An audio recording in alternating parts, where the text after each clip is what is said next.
Perumpamaan membuat kita paham tentang sesuatu.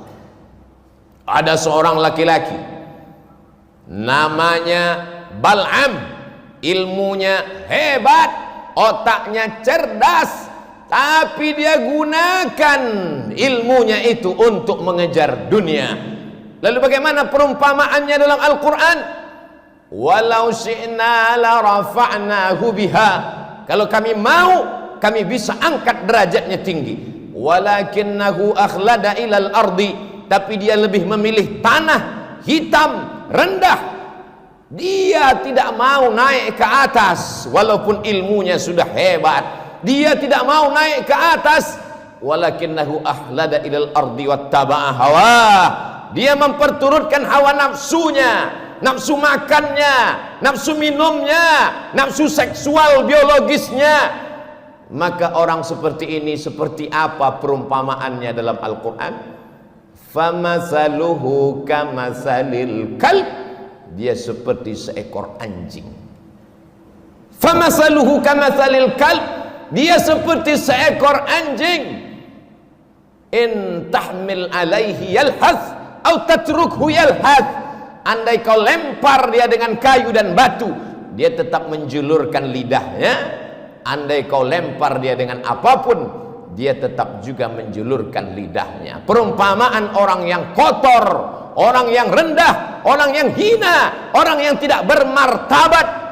Hewan yang dipilih Allah bukan babi, tapi yang dipilih adalah anjing. Kenapa? Rahasia Allah subhanahu wa ta'ala. Maka dia disebut dengan hewan najis mughalladhah.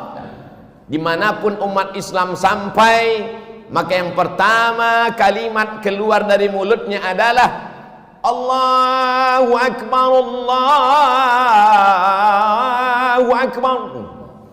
Begitu seorang sahabat Nabi, panglima besar perang, jenderal bintang 5 bernama Amr bin As sampai ke Mesir, maka dia membangun Masjid Amr bin As. Setelah masjid dibangun, kalimat pertama yang berkumandang di Afrika Utara, negeri tertua penuh dengan peradaban, tempat Fir'aun berkuasa, hari itu kalimat yang berkumandang menggelegar di atas bumi Afrika, Allahu Akbar.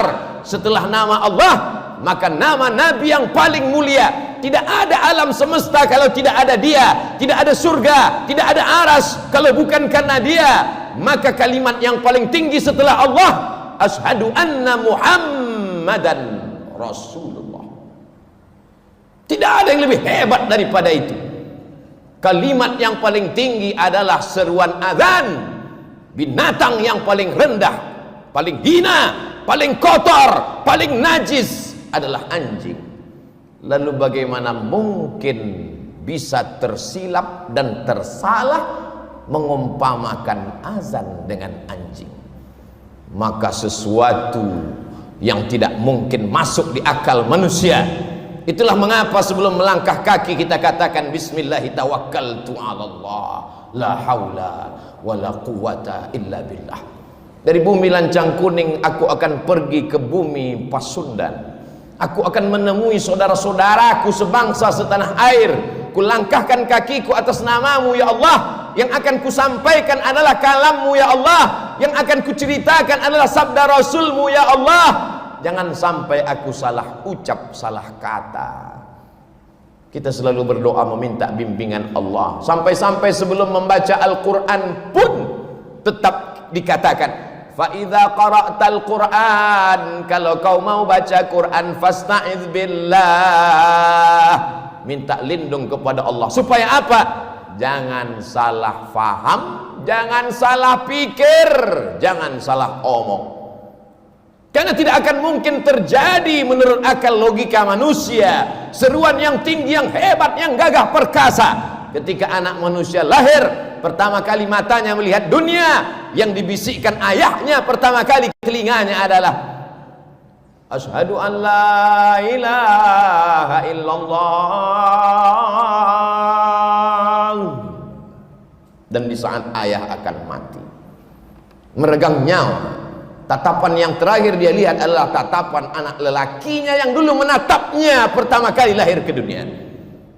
Suara yang ingin dia dengarkan adalah suara anak lelakinya yang dulu dia azankan saat lahir ke dunia. Maka kalimat yang dia bisikkan ke telinga ayahnya adalah la ilaha illallah. Itulah mengapa kita rindu pada kalimat itu.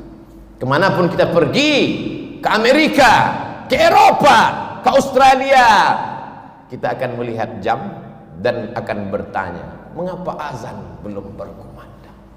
Mana kalimat-kalimat itu? Sampai masanya nanti kau akan terbujur kaku di ruang ICU.